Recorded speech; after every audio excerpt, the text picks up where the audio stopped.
Confesión de regalos millonarios. Ha dejado en evidencia los tentáculos de la monarquía saudí y también de Emiratos Árabes Unidos, que llegan hasta África.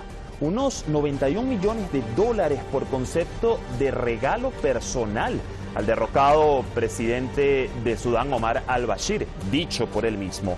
En medio de su juicio y un panorama complejo que aún enfrenta ese país que aspira a una transición hacia un gobierno civil y dejar en el pasado las secuelas de 3 décadas de un régimen dictatorial. Esto es Detrás de la Razón. Les saluda Dani Pérez Díaz esta semana por mi compañero Roberto de la Madrid y así iniciamos.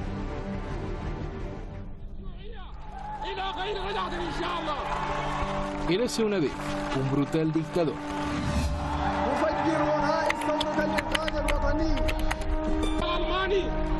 Hasta hace unos meses era temido por su pueblo.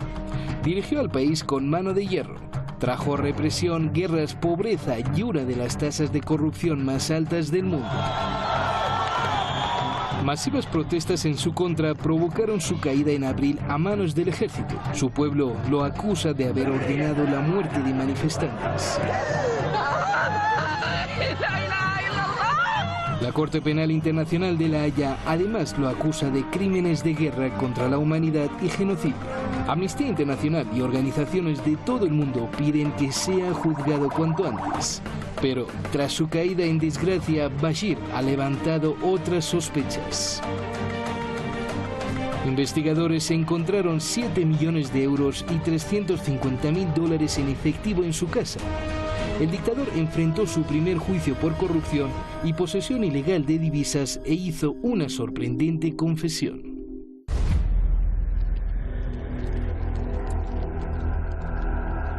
Bashir confesó que recibió 91 millones de dólares de regalos de Arabia Saudí y Emiratos Árabes Unidos.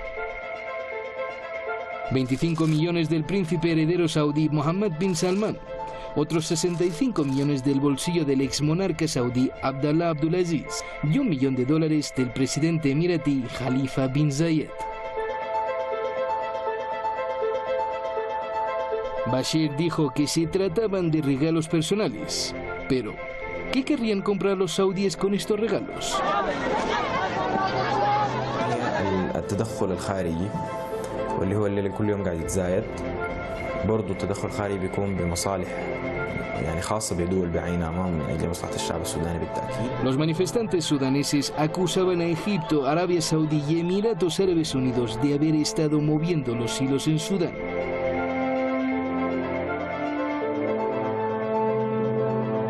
Arabia Saudí ha mantenido estrechos lazos económicos y militares con Sudán y ha contado con el apoyo de Bashir y sus tropas en la sangrienta agresión contra Yemen. Los saudíes han utilizado su vasta riqueza petrolera para externalizar la guerra de Yemen, principalmente mediante la contratación de decenas de miles de sobrevivientes desesperados del conflicto en Darfur para luchar, muchos de ellos niños. Durante casi 4 años, hasta 14.000 milicianos sudaneses han estado luchando en Yemen, junto con los milicianos alineados con los saudíes. Arabia Saudí y Emiratos Árabes intentan ahora asegurar su posición de influencia en Sudán. Se ha mantenido en permanente contacto con los líderes de la Junta Militar de Sudán y les prometió 3.000 millones de dólares en apoyo financiero. Sudán se suma así a la lista de países que han sufrido la injerencia saudí. En el Líbano, Riad secuestró al primer ministro. En Yemen continúa bombardeando a miles de inocentes con la esperanza de instaurar un gobierno que favorezca a Riad. En Siria, Irak ha apoyado a grupos opositores y terroristas. Y en Bahrein envía tropas para callar a la revolución. También impuso un duro bloqueo a Qatar hasta que éste cediera a sus demandas y se alineara con la política de Riad.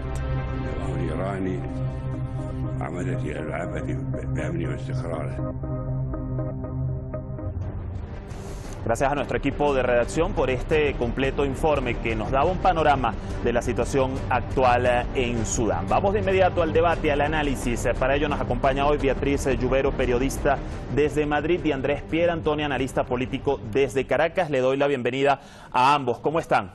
Muchas gracias. Bien, gracias. Gracias por la invitación. Hola, Dani, ¿qué tal?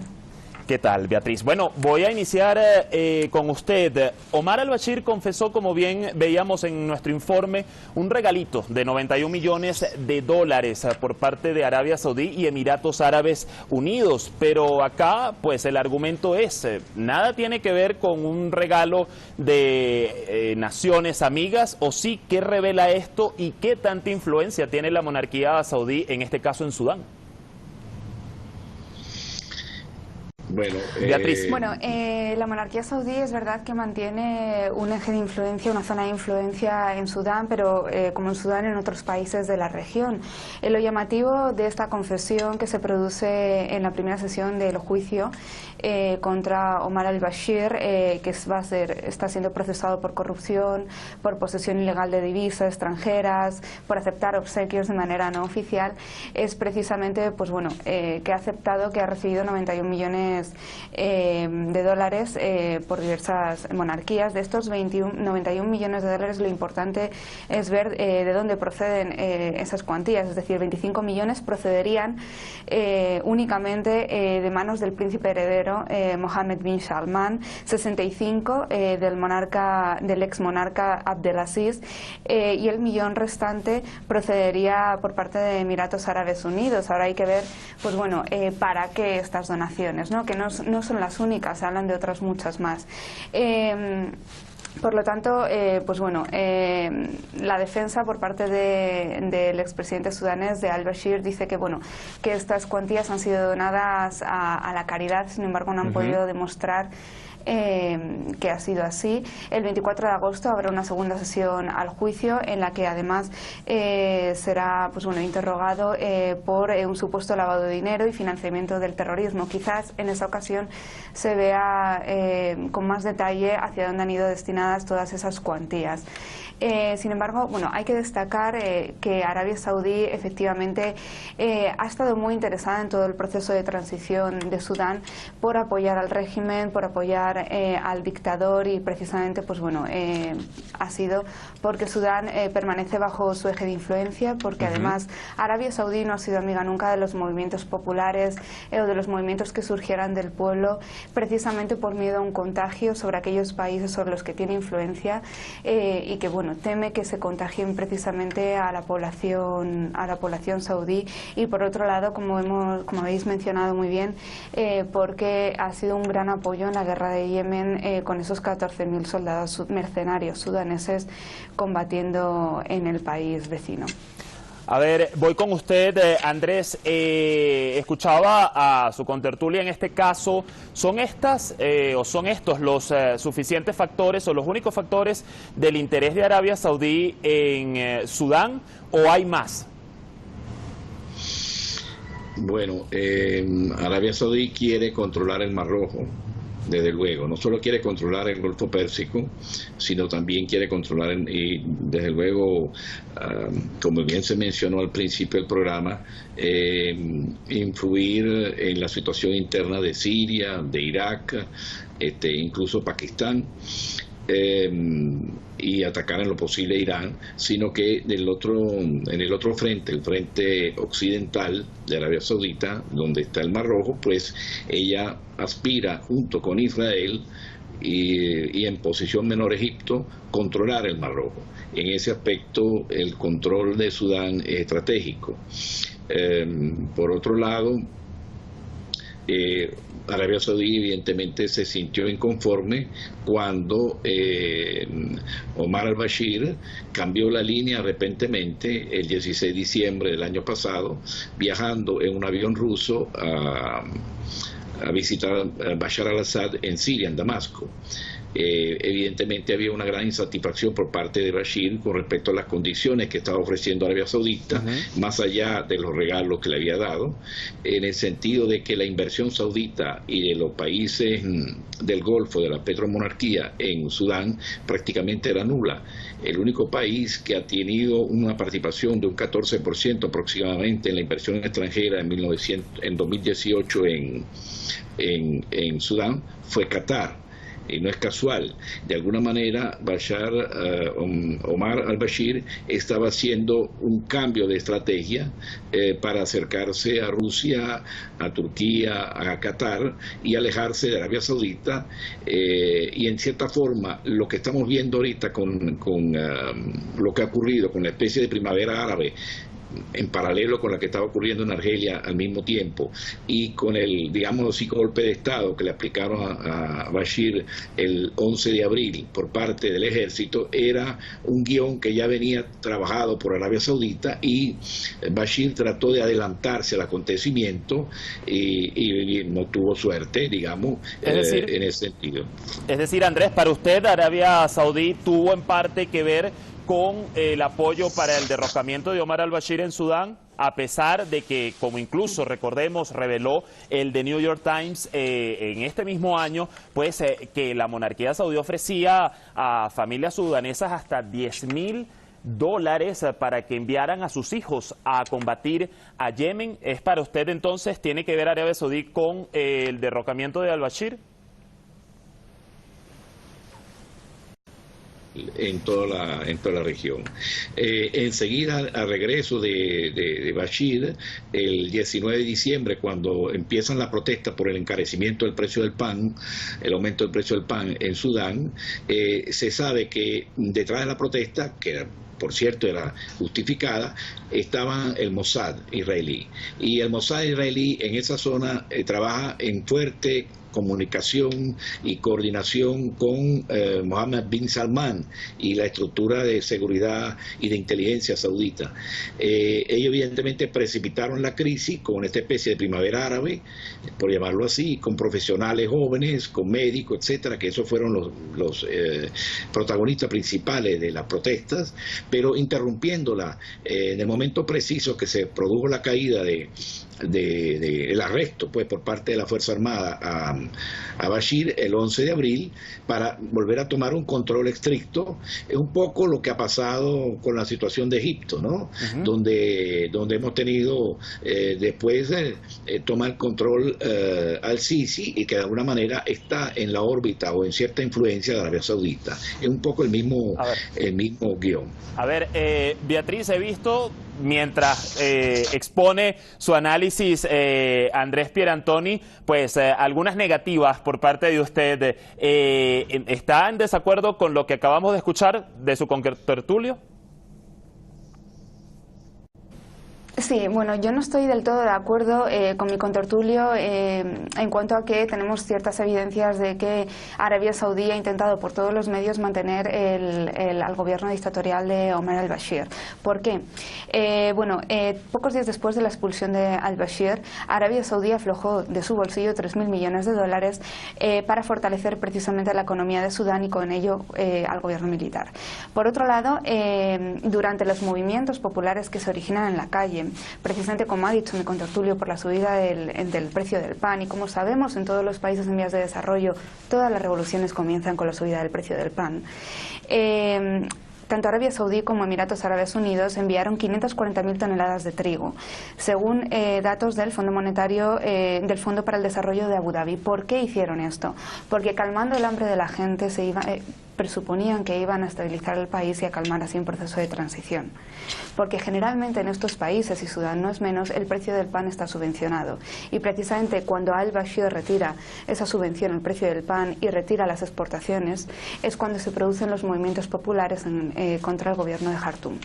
Por otro lado, además, Arabia Saudí y Emiratos Árabes Unidos depositó $500 millones en el Banco Central de Sudán, precisamente para aliviar un poco la presión económica en el país y de alguna forma favorecer al gobierno de al-Bashir. Finalmente no lo consiguieron, pero creo que estos son datos más que evidentes de que a Arabia Saudí no le interesaba en ningún momento que cayera al-Bashir, que era su socio en la región.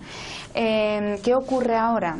¿Cuál va a ser el siguiente movimiento? Pues bueno, ahora mismo Arabia Saudí se espera que mantenga un perfil bajo, que obviamente hasta que se convoquen elecciones libres en el país y mientras se produce este proceso de transición, intente de alguna forma mover ficha y ver cómo interfiere en todo ese proceso. Claro. Y por supuesto ver cómo negocia ahora con su sucesor al mando, que es el general, si no me equivoco, Al-Burhan, que por cierto mantuvo ya contactos con ellos, mantuvo conversaciones con ellos y una buena relación porque estuvo presente cuando era comandante en el envío de soldados o de tropas sudanesas al conflicto de Yemen. Además hay que hacer en este punto hincapié en que desde las televisoras y medios saudíes pues se le ha hecho mucha propaganda y se ha exaltado muchísimo el perfil de pues el líder del Consejo Militar. Pero voy a aprovechar este punto y me voy a adelantar un poco en el cuestionario en el sentido de si, según su criterio, Beatriz, a Arabia Saudí le conviene o le interesa más que en vez de hacerse una transición a un gobierno civil se mantenga una junta militar en Sudán. ¿Le conviene más? Sí, bueno, obviamente le conviene más en cuanto a que es muchísimo más fácil mantener ciertas relaciones y en cuanto a que con ellos ya tiene ciertas relaciones, estrechas relaciones con los militares, como hemos visto es el caso de Al-Burhan, que aunque Al-Burhan ha intentado mantener una postura muchísimo más conciliadora, desencarcelando a los manifestantes, por ejemplo, intentando invitar a la sociedad civil a formar parte de este proceso de transición, es cierto que durante todos estos años ha tenido relación con Arabia Saudí en materia de política exterior, como digo, enviando soldados a Yemen. Por lo tanto, sí, obviamente a Arabia Saudí le interesa que se mantenga una junta militar porque si se mantiene una junta militar, digamos, el proceso será mucho menos transparente. En cuanto abrimos las puertas de Sudán, en este caso a la democracia, Arabia Saudí va a tener más dificultades para pues, bueno, meter mano en el país. A ver, Andrés, regreso con usted a Caracas. Precisamente, y continuando en este punto, hemos visto que casi al mismo tiempo de estas confesiones, estas declaraciones de Omar al-Bashir, pues también se ha avanzado un poco en lo que tiene que ver con un acuerdo entre la Junta militar encargada y también el Consejo Civil, y se ha llegado pues a una declaración constitucional de crear un Consejo Soberano que pueda pues equilibrar el poder entre militares y civiles previo a las elecciones para el año 2022. Pero acá la pregunta es si quisiera saber si usted está de acuerdo con este caso, con lo que desea Beatriz. ¿Le conviene a Arabia Saudí que se mantenga una junta militar? ¿Pudiera incluso influenciar para mal para una transición civil en Sudán, Arabia Saudí? Efectivamente, yo lo decía hace poco, la solución que le interesa a Arabia Saudí es tipo al-Sisi en Egipto, ¿no? O sea, hubo una serie de protestas, primavera árabe, como la queremos llamar, en la Plaza Tahrir, y finalmente todo eso aterrizó en un régimen, digamos, un modelo presidencialista, elecciones, pero un régimen militar de la vieja organización militar, la vieja cúpula que gobernaba con Mubarak. En este caso son los mismos colegas de Bashir, de Omar al-Bashir, que están en el poder y son los aliados con los sauditas, ¿no? El problema con Bashir es que el pacto ha sido, vamos a utilizarlo como chivo expiatorio a Bashir de todas las acusaciones de los delitos en la guerra en Darfur, en el sur de Sudán, en una serie de zonas que Sudán tiene guerra de hace más de 30 años, como el chivo expiatorio de toda esa cuestión. Vamos a limpiarle la cara a la Junta Militar de Transición, desencarcela a la gente, etcétera, vamos a lavar la cara, la culpa es de Bashir, etcétera. La razón fundamental por la cual los sauditas y los israelíes cambiaron de posición con Bashir es que Bashir se daba cuenta que estaba en un callejón sin salida la situación de Sudán, de 125 mil millones de dólares, que en 2015 el ingreso de Sudán el año pasado fue de 35 mil millones de dólares, una caída a la cuarta parte, porque al quitarle Sudán del Sur, prácticamente las 3/4 partes de la reserva petrolera habían desaparecido. Toda una serie de factores por los cuales Bashir decidió, y por eso vuela con un avión ruso el 16 de diciembre a reunirse con Bashar al-Assad, porque ya había negociado con los rusos el desarrollo de una serie de yacimientos petroleros, y el primer inversionista, aparte de los rusos, en Sudán, el 28,8% de la inversión el año pasado fue de China.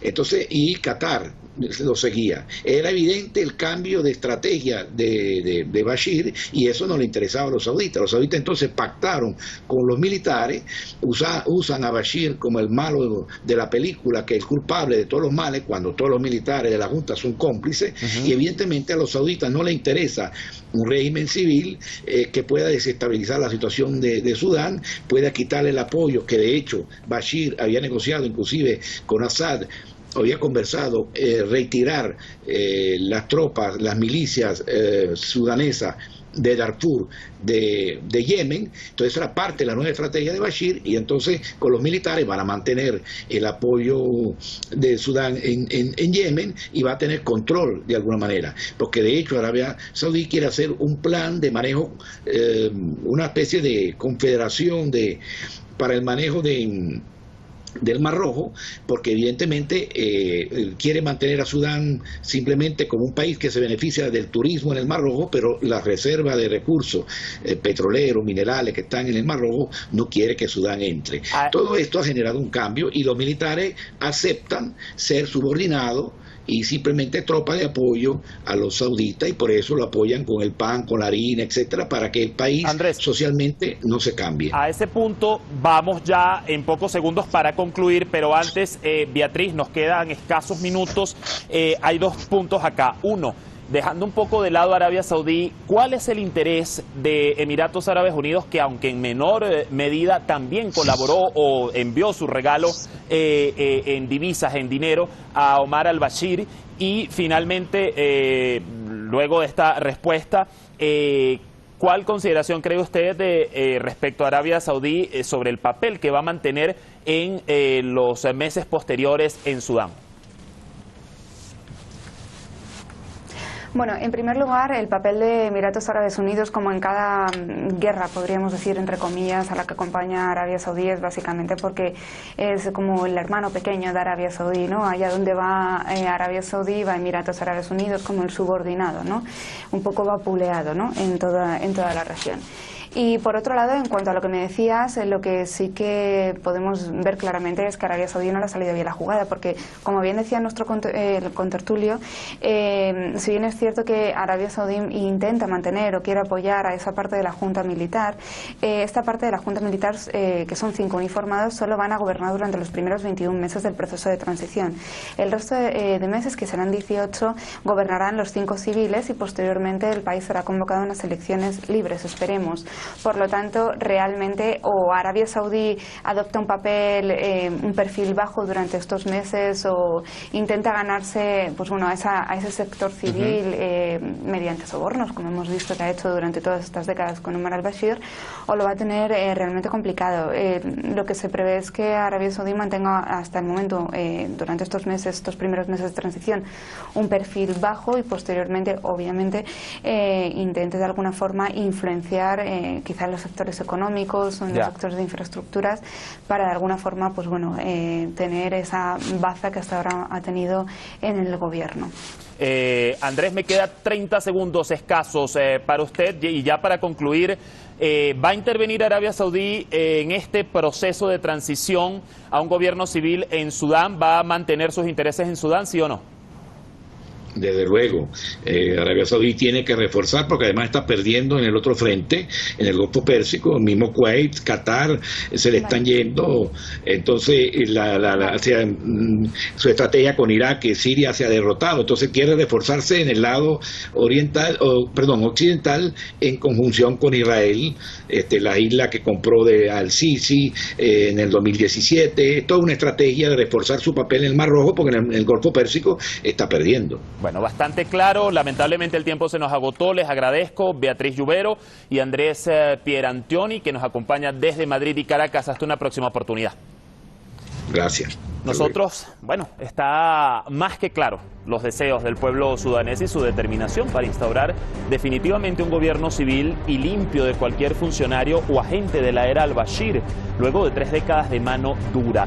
Pero en medio de un panorama complejo y lleno de intereses de sus vecinos con poder, aún no está claro cómo podrán enfrentar esos tentáculos y hasta qué punto la monarquía saudí, por ejemplo, estará dispuesta a perder su influencia tan fácilmente en este territorio africano. mucho camino aún debe transitar. Esto fue Detrás de la Razón. Gracias por sintonizarnos. Los esperamos mañana. Feliz jornada.